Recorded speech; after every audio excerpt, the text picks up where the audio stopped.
Thursday, October the 19th, and we're after storm blah blah. I don't know what the name they have on them this time, but it was more of a rain event. We had lots of rain last night. We got away with the most of it, I think, here in the north, but last night it gave us the mother load. However, the cattle fared out fairly well. No real impact on the ground. All is holding up well. But here's a little thing I wanted to show you real quick. They say birds of a feather flock together. So we have here the Belty crew, Belty family. We have Granny Belty, Belty Moore, Belty Bug, Bullock Belty, and the two granddaughters. Is it? No, a sister and a granddaughter. All eating off the one pile of silage. That I find amazing. Our little family groups. And behind that again, I think, is our red shorthorn group.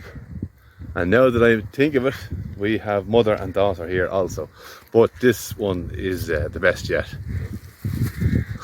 Even though Big Brother there is giving it all that. But the sun is now shining. I think there's more rain due again. It's going to get cool for the weekend, which means dry. That's all I heard. It's going to be cool. Cool air, dry weather. Mild air, lots of rain.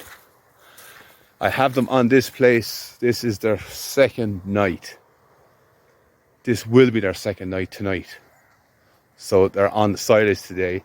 I'm definitely starting to feel the extra or the slower. I'm definitely noticing the less. Why can't I get it out? I'm definitely noticing the smaller numbers since I've culled out the bigger cattle.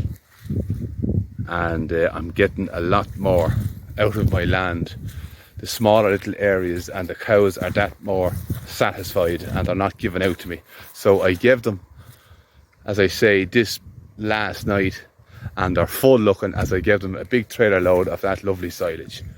It is good dry silage, but with all the rain we had last night, it's wet now, which is ideal. So they're very happy there.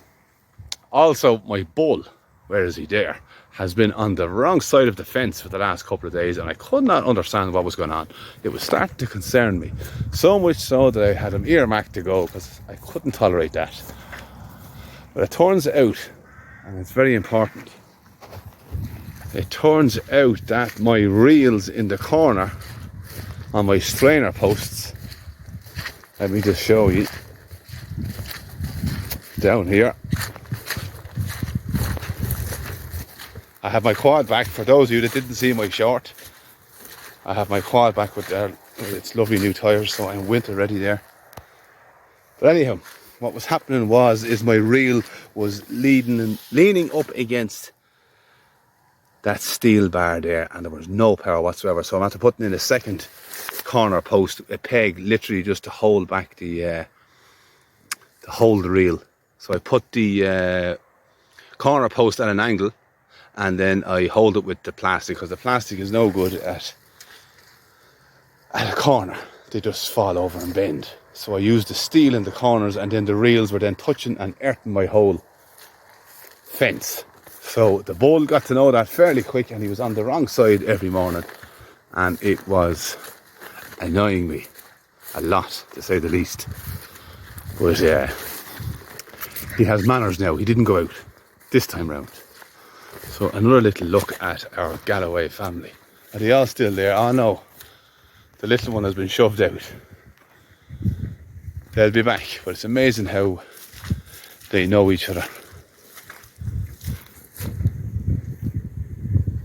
The hairy crew, huh? I'm getting fond of them belted Galloways. Especially with these big weather events that we're all supposed to be worried about. It's nice to know that the Galloways are there, as opposed to these frail cattle. So that is the story now. You can see my track marks from the quad coming in. Not bad at all. I have plenty grip. I can notice the traction with the new tyres. So I have great comfort. So as I say, we're the 19th of October, heading for winter fast. and my cattle are behaving and they're satisfied, they're not calling, they're full looking, and that's basically it. So I will be back tomorrow. Okay, so we are the next day, the 20th of October, just after 11 o'clock.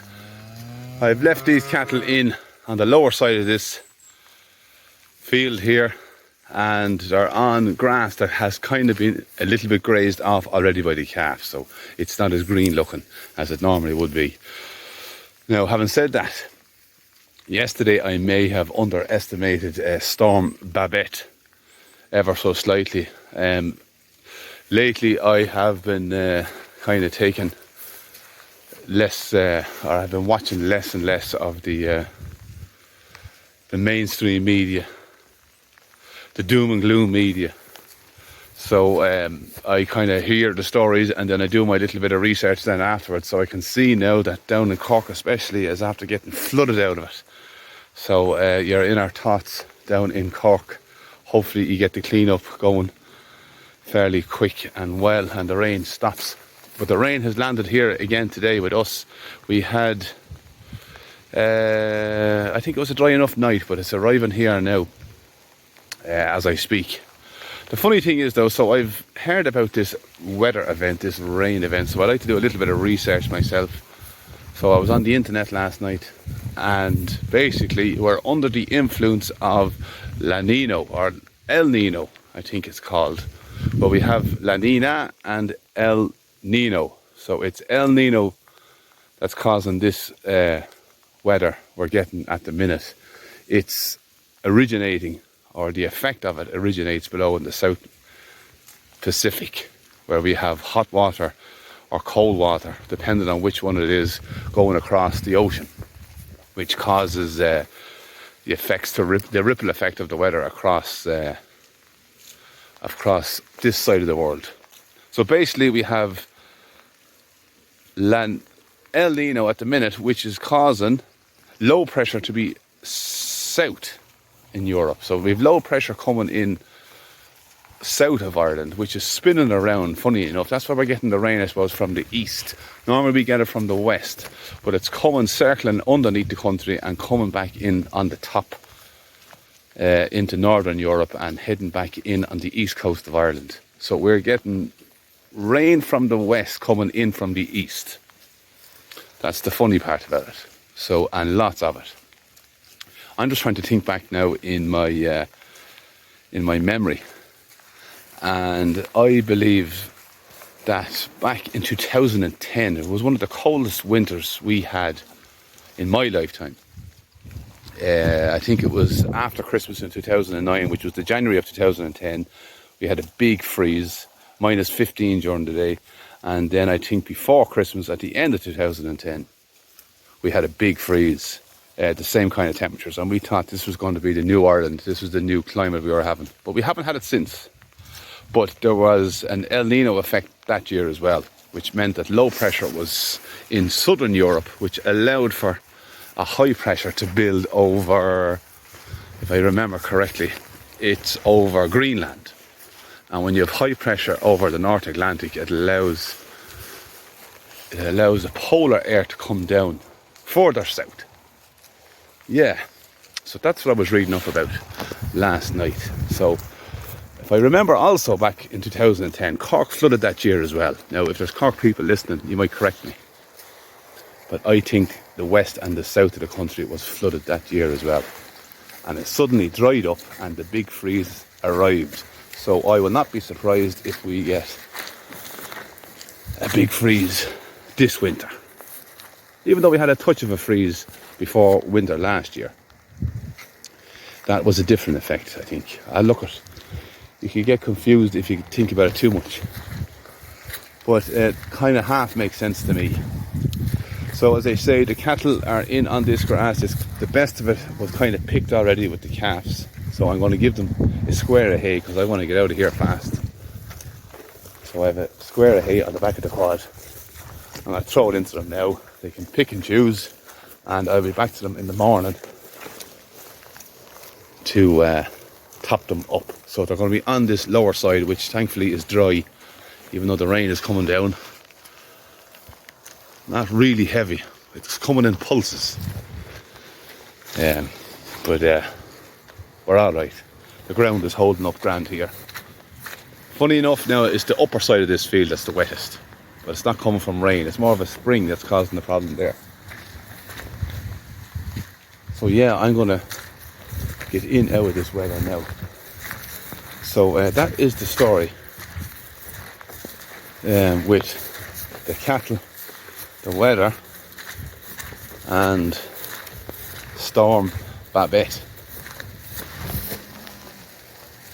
So bully, you know that fence is working now, so good mind yourself, you may stay in. So I leave it at that for now. On the 20th of October, I will say good luck and goodbye.